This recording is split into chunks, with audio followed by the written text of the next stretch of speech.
Friends, ಇವತ್ತು ನಮ್ಮ ತೋಟಕ್ಕೆ ಒಂದು ರೌಂಡ್ ಹೋಗಿ ಬರೋಣವಾ. ನಾವು ಯಾವ್ಯಾವ ಕಾಳುಗಳನ್ನ ಬಿತ್ತನೆ ಮಾಡಿದ್ದೀವಿ ಮತ್ತು ಆ ಬಿತ್ತನೆ ಮಾಡಿರೋಂಥ ಕಾಳುಗಳು ಯಾವ ಹಂತದಲ್ಲಿದೆ. ಮೊನ್ನೆ ನಾನು ಒಂದು ವಿಡಿಯೋ ಹಾಕಿದ್ದೀನಿ, ಆ ವಿಡಿಯೋ ಲಿಂಕ್ನ ಈ ವಿಡಿಯೋ ಕೆಳಗಡೆ ಹಾಕ್ತೀನಿ. ನಾವು ಮೊನ್ನೆ ಒಂದು ಗಿಡಗಳನ್ನ ಪ್ಯಾಕೆಟ್ಗೆ ಹಾಕಿದ್ವಿ, ಕವರ್ಗಳಿಗೆ. ಅವು ಈಗ ಯಾವ ಹಂತದಲ್ಲಿದೆ ನೋಡ್ಕೊಂಬರೋಣವಾ. ಮತ್ತು ಈಗ ನಾವು ಯಾವ ಕಾಳುಗಳನ್ನ ಹಾಕಿದ್ದೀವಿ ಅದು ಯಾವ ಹಂತದಲ್ಲಿದೆ ಅಂತ ನೋಡ್ಕೊಂಬರೋಣ ಬನ್ನಿ. ಇಲ್ಲಿ ನೀವು ನೋಡ್ತಾ ಇರಬಹುದು, ನಾವು ಅವರೆಕಾಳನ್ನ ಹಾಕಿದ್ದೀವಿ. ಅವರೆಕಾಳು ನಾವು ಫಸ್ಟ್ ಟೈಮ್ ಹಾಕಿರೋದು. ನಮಗೂ ಗೊತ್ತಾಗಲಿಲ್ಲ, ದಟ್ಟ ಆಗಿಬಿಟ್ಟಿದೆಯಂತೆ, ನಮಗೆ ಗೊತ್ತಿರಲಿಲ್ಲ.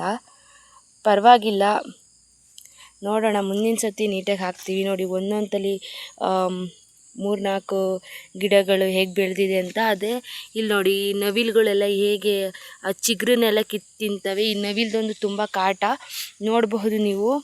ಈ ನವಿಲೆಲ್ಲ ಹೇಗೆ ತಿಂದಿದೆ ಅಂತ ನೋಡಿ. ಚಿಗುರನ್ನೆಲ್ಲ ಬಿಟ್ಟೇ ಇಲ್ಲ. ಈ ಥರ ಎಲ್ಲ ಮಾಡಿದ್ರೆ ಅವರೇ ಗಿಡ ಎಲ್ಲಿ ಬೆಳೆಯುತ್ತೆ ಗೊತ್ತಿಲ್ಲ ನನಗಂತೂ. ನೋಡಿ, ಒಂದು ಸಾಲಿ ಕೂಡ ಹಂಗೆ ಮಾಡಿದ್ದಾವೆ, ಚಿಗುರನ್ನೆಲ್ಲ ತಿಂತವೆ. ಅವಕ್ಕೆ ಇವಾಗ ಎಲ್ಲೂ ಮೇವು ಸಿಗ್ತಾ ಇಲ್ಲ ಅನಿಸುತ್ತೆ. ಅದಕ್ಕೆ ಇವಾಗೆಲ್ಲ ಇಲ್ಲಿ ಜಾಸ್ತಿ ಆಗ್ಬಿಟ್ಟವೆ. ನಮ್ಮ ಮನೆ ಹತ್ರಲ್ಲಂತೂ ಸಿಕ್ಕಾಬಟ್ಟೆ ಆಗ್ಬಿಟ್ಟವೆ. ನೋಡಿ, ಇಲ್ಲಿ ಕೂಡ ಹಾಕಿದ್ದೀವಿ. ಇಲ್ಲೆಲ್ಲ ಸಖತ್ತು ದಟ್ಟ ಆಗಿದೆ. ಇಲ್ಲಿ ಸ್ವಲ್ಪ ದಿಬ್ಬ ಇರೋದ್ರಿಂದ ನೀರೆಲ್ಲ ಹರಿದು ಇಲ್ಲಿ ಬರ್ತವೆ. ಮೊನ್ನೆ ಮಳೆ ಬಂದಿತ್ತಲ್ಲ, ಅದಕ್ಕೆ ಇವಾಗ ನೋಡಿ 2 ಎಲೆ ಆಗಿದೆ ಎಲ್ಲವ. ಇನ್ನು ಕೆಳಗಡೆ ಮಡೀಲಿ ಕರೆಮಣಿ ಕಾಳು ಅಂದರೆ ಹಸುಂಡೆ ಕಾಳು ಅಂತ ಹೇಳ್ತೀವಿ, ಅವನ್ನು ಹಾಕಿದ್ದೀವಿ. ನೋಡಿ, ಅವರೇ ಗಿಡ ಇಷ್ಟು ಗೊತ್ತಿಲ್ಲ ನಮಗೆ, ಇಷ್ಟೊಂದು ದಟ್ಟ ಆಗ್ಬಿಟ್ಟಿದೆ. ನಾನೇ ಹಾಕಿರೋದು, ಸುಮ್ಮನೆ ಒಳ್ಳೆ ಸೀದಾ ಉದುರಿಸ್ಕೊಂಬಿಟ್ಟು ಹೋಗ್ಬಿಟ್ಟಿದ್ದೀನಿ. ಒಳ್ಳೆ ಹೆಸ್ರು ಕಾಳು ಉದುರಿಸ್ಬಿಟ್ಟಿದ್ದೀನಿ. ನನಗೆ ಗೊತ್ತಿರಲಿಲ್ಲ ಹೆಂಗೆ ಹಾಕಬೇಕು ಅಂತ. ನೋಡಿ, ಒಂದು ಇದ್ರ ಹತ್ರನೂ 2-3 ಗಿಡಗಳು ಬೆಳೆದಿದೆ. ಇದು ಕರ್ರಗೆ ಬರುತ್ತಲ್ಲ, ಕರೆ ಅವರೆಕಾಳಿದು, ಬೇಳೆ ಅವರೆಕಾಳಲ್ಲ. ಬೇಳೆ ಅವರೆಕಾಳು ಅಲ್ಲಿ ಮೇಲ್ಗಡೆ ಮಡಿಲಿ ಹಾಕಿದ್ದೀವಿ. ನೋಡಿ, ಇಲ್ಲಿ ಇದು ಬಂದ್ಬಿಟ್ಟು ಕರಿಮಣಿ ಕಾಳು ಅಂತಾರೆ, ಹಸುಂಡೆ ಕಾಳು ಅಂತಾರೆ. ಒಂದೊಂದು ಕಡೆ ಒಂದೊಂದು ಥರ. ಇವು ನಮ್ಮ ಮನೆಯವ್ರು ಹಾಕಿರೋದು. ಇವು ಸ್ವಲ್ಪ ದಟ್ಟ ಇದ್ದಾವೆ ಅಂತ ಹೇಳ್ತಾರೆ, ಗೊತ್ತಿಲ್ಲ. ನಾವು ಎಲ್ಲ ಫಸ್ಟ್ ಟೈಮ್ ಹಾಕಿರೋದು. ಹೇಗಿದೆ ನೋಡಿ, ಕಾಣಿಸ್ತಾ ಇದೆ ನಿಮಗೆ ವಿಡಿಯೋದಲ್ಲಿ.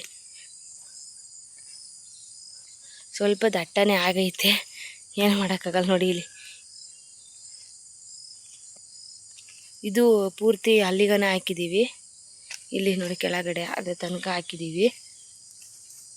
ನೋಡಿ, ಇಲ್ಲಂತೂ ಎರಾಬಿರಿ ಸಿಕ್ಕಾಬಟ್ಟೆ ಉಟ್ಬಿಟ್ಟವೆ. ನಮ್ಮ ಮನೆಯವರು ಕೆಳಕನ ಹಾಕಿಲ್ಲ, ಇಲ್ಲೇ ದಟ್ಟ ಜಾಸ್ತಿ ಆಗಿರೋದು. ನೋಡಿ, ಇಲ್ಲಿ ಇಷ್ಟೊಂದು ದಟ್ಟ ಆಗಿಬಿಟ್ರೆ ಕಾಯಿ ಬಿಡಲ್ವಂತೆ. ಸ್ವಲ್ಪ ಇವು ಜಾಸ್ತಿ ಆಗುತ್ತೆ, ಸೊಪ್ಪು ಜಾಸ್ತಿ ಬೆಳೆಯುತ್ತಂತೆ, ಕಾಳು ಬಿಡಲ್ಲ. ಅದರಲ್ಲೂ ಇಲ್ಲಿ ನೋಡಿ, ಹುಳ್ಳಿ ಕಾಳು ಹಾಕಿದ್ದಾರೆ. ಹುಳ್ಳಿ ಕಾಳಿಗಂತೂ ಪಾರನೇ ಇಲ್ಲ. ಒಂದು ದೊಡ್ಡ ಮಡಿಗೆ ಹಾಕೋದು, ಅರ್ಧ ಮಡಿಗೆ ಹಾಕೋರೆ. ದಟ್ಟ ಅಂದ್ರೆ ಸಿಕ್ಕಾಬಟ್ಟೆ ದಟ್ಟ ಆಗಿಬಿಟ್ಟೈತೆ. ನಾವು ಮಾಡಿದ ಮೊದಲನೇ ತಪ್ಪಿದು. 1 kg ಹಾಕಿದ್ದಾರೆ ನೋಡಿ. ಇಷ್ಟು ಚಿಕ್ಕ ಮಡಿಗೆಲ್ಲ 1 kg ಹಾಕಿರೋದ್ರಿಂದ ಸಿಕ್ಕಾಬಟ್ಟೆ ದಟ್ಟಾಗಂತೂ ಉಟ್ಬಿಟ್ಟೈತೆ. ನೋಡಿ, ಎಷ್ಟು ದಟ್ಟಾಗಿ ಹುಟ್ಟಿದೆ, ಸಖತ್ತು ದಟ್ಟ ಹುಟ್ಟಿರೋದು. ಮತ್ತು ಇಲ್ಲಿ ಹಾಗೆ ಒಂದು ಸಪೋಟೊ ಗಿಡ ಇದೆ. ಈ ಎಲ್ಲ ಸಪೋಟಕಾಯಿ ಎಲ್ಲ ಮುಗಿದು ಹೋಗ್ತೈತೆ. ನವಿಲುಗಳು ಜಾಸ್ತಿ ಇಲ್ಲಿ. ನವಿಲುಗಳೆಲ್ಲ ಈ ಚಿಗುರನ್ನೆಲ್ಲ ತಿಂದಾಕ್ಬಿಡ್ತವೆ. ಅದೊಂದು ಬೇಜಾರು, ಸಿಕ್ಕಾಬಟ್ಟೆ ಬೇಜಾರಾಗುತ್ತೆ. ನೋಡಿ, ಏಕಲು ಹಂಗೆ ಹಾಕ್ಬಿಟ್ಟವ್ರೆ. ಮತ್ತು ಇನ್ನೊಂದು ಇಲ್ಲಿ ನೋಡಿ, ಈ ಸತಿ ನಮ್ಮ ಇದು ಚಿಕ್ಕದು ಅಡಿಕೆ ಗಿಡ ಫಸಲು ಬಿಟ್ಟಿದೆ. ಈ ಸತಿ ಇದೇ ಫಸ್ಟ್ನೇ ಫಸಲು ಇವ ಅಡಿಕೆ ಮರದಲ್ಲಿ ನಾವು ನೋಡ್ತಾ ಇರೋದು. ಬೇರೆವು ಇದ್ದಾವೆ, ಅವು ಸ್ವಲ್ಪ ಅವೆಲ್ಲ ಜಾಸ್ತಿ ಕುಯ್ದಿದ್ದಾರೆ. ಬಟ್ ಇವು ಫಸ್ಟ್ನೇ ಸಲ ಬಿಟ್ಟಿರೋದು. ನೋಡ್ತಾ ಇರ್ಬೋದು ನೀವು, ಒಂಬಾಳೆ ಎಲ್ಲವ. ನೋಡಿ, ಇಲ್ಲೊಂದು ಸಮಸ್ಯೆ. ಇದು ರೋಡಲ್ಲಿ ಮಳೆ ಬಂದಾಗಂತೂ ನೀರು ನಿಂತಿರುತ್ತೆ, ಓಡಾಡೋಕ್ಕೆ ಆಗಲ್ಲ. ನಾನು ಸ್ವಲ್ಪ ನ್ಯಾಚುರಲಾಗೆ ಮಾತಾಡ್ತೀನಿ. ನನಗೆ ಈ ಥರ ಎಲ್ಲ ಮಾತಾಡೋಕ್ಕೆ ಬರೋಲ್ಲ, ಅಂದರೆ ಸ್ಕ್ರಿಪ್ಟ್ ಬರ್ಕೊಂಡೆಲ್ಲ ಬರೋಲ್ಲ. ನಾನು ಹೆಂಗಿದ್ದೀನೋ ಹಂಗೆ ಮಾತಾಡ್ತಾಯಿದ್ದೀನಿ. ನೋಡಿ, ಹುಲ್ಲೆಲ್ಲ ಹೆಂಗೆ ಬೆಳೆದೈತಿ. ಇವಾಗ ಅಂತೂ ಜಾಸ್ತಿ ಶದಾಂಪ್ಲೆ ಬೆಳ್ಕೊಂಬಿಡುತ್ತೆ. ಇಲ್ಲಿ ಹಾಕ್ತಿದ್ವಿ ಫಸ್ಟು, ನಾವೀಗ ತೋರಿಸ್ತಿದ್ದೀನಲ್ಲ, ಇಲ್ಲಿ ಹಾಕ್ತಿದ್ವಿ. ಇಲ್ಲಿ ಏನಪ್ಪ ಅಂದರೆ ತುಂಬ ಶದಾಂಪ್ಲೆ ಜಾಸ್ತಿ ಬೆಳೆಯುತ್ತೆ. ಅದಕ್ಕೆ ಈ ಸತಿ ಈ ಕಡೆ ಹಾಕಿದ್ದೀವಿ. ಈ ಕಡೆ ಸ್ವಲ್ಪ ಕಡಿಮೆ ಶದಾಂಪ್ಲು. ಯಾಕೆ ಅಂದರೆ ಇಲ್ಲಿ ಜಾಸ್ತಿ ಈ ಥರ ಬರುತ್ತೆ. ಈ ಥರ ಬಂದರೆ ಅಂದರೆ ಈ ಥರ ಎಲ್ಲ ಬೆಳ್ಕೊಂಡ್ರೆ ಈ ಕಾಳು ಬಿಡೋಕ್ಕೆ ಆಗಲ್ಲ, ಬರೀ ಸೊಪ್ಪು ಬೆಳ್ಕೊಂಡು ಕೂತ್ಕೊಳ್ಳುತ್ತೆ. ಹೋದ್ಸತಿ ಒಂದೊಂದು KG ಇವೆಲ್ಲ ವೇಸ್ಟ್ ಆದವು, ಅದಕ್ಕೆ ನಾವು ಈ ಸತಿ ಇಲ್ಲಿಗೆ ಹಾಕಿದ್ದೀವಿ. ನೋಡಿ, ಇಲ್ಲಿ ಹೂವಿನ ಗಿಡ ಹಾಕೋಕ್ಕೆಲ್ಲ ಸೊಪ್ಪು ಹಾಕೋಣ ಅಂತ ಮಾಡಿದ್ವಿ. ಅವ ಸೊಪ್ಪು ಹಾಕೋ ದಿವಸನೇ ಚೆನ್ನಾಗಿ ಮಳೆ ಬಂದುಬಿಡ್ತು, ಹಾಕೋಕ್ಕೆ ಆಗಲಿಲ್ಲ. ಇಲ್ಲಿ ಕನಕಾಂಬರ ಇದೆ ನೋಡಿ, ಅಲ್ಲಿ ಸೇವಂತಿಗೆ ಅಂಟೈತೆ. ಇಲ್ಲೇ ಉರಿ ಹಾಕಿರೋದ್ರಿಂದ ಸ್ವಲ್ಪ ತಾಗಿ ಸ್ವಲ್ಪ ಇದಾಗ್ಬಿಟ್ಟವೆ ಅಷ್ಟೇ. ಇಲ್ಲಿ ನೋಡಿ, ಈ ಥರ ಒನಕೆ ಮುಂಡಿ ಒಂದು ಗಾಡಿ ಎಲ್ಲಿದ್ದಾವೋ ಗೊತ್ತಿಲ್ಲಪ್ಪ, ಒಂದು ಗಾಡಿ ಇರ್ತವೆ, ಯಾವಾಗಲೂ ಉರಿತಾನೆ ಇರ್ತವೆ. ಅದಕ್ಕೆ ನೋಡಿ, ಅಲ್ಲಿ ಕಾಕ್ಟ ಗಿಡ ಮತ್ತು ಚೆನ್ನುವಿನ ಗಿಡ, ಅದು ಸತ್ತೋಗ್ಬಿಟ್ಟೆ ಚೆನ್ನುವಿನ ಗಿಡ, ನೋಡೋಕ್ಕಲ್ಲ. ಮೊನ್ನೆ ನಾವೆಲ್ಲ ಕವರ್ಗೆ ಹಾಕಿದ್ವಲ್ಲ, ಆ ಪ್ಲ್ಯಾಂಟೆಲ್ಲ ಈಗಿದೆ ನೋಡಿ, ಚೆನ್ನಾಗಿ ಸ್ವಲ್ಪ ಮಳೆ ಬಂದಿದೆ.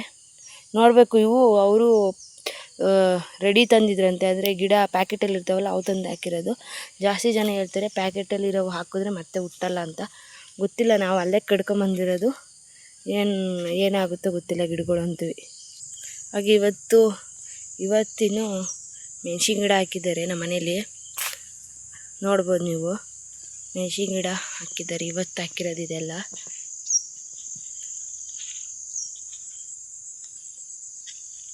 ಮೆಣಸಿನ ಗಿಡ ಹಾಕಿದ್ದಾರೆ. ಹಾಗೆ ನಾನು ಹೇಳಿದ್ನಲ್ಲ ಬಿಳಿ ಅವರೆಕಾಳು ಅಂತ, ನೋಡಿ ಅವೇ ಇವು ಸ್ವಲ್ಪ ಪರವಾಗಿಲ್ಲ, ಇವೇನು ತೀರಾ ದಟ್ಟ ಹುಟ್ಟಿಲ್ಲ. ಆದರೆ ಅವಂತೂ ಸಖತ್ ದಟ್ಟ ಹುಟ್ಬಿಟ್ಟಿರೋದು, ಸಿಕ್ಕಾಪಟ್ಟೆ ದಟ್ಟ ಆಗಿದ್ದಾವೆ. ಈ ಲಾಗ್ನ ಇಲ್ಲಿಗೆ ಮುಗಿಸ್ತಾ ಇದ್ದೀನಿ.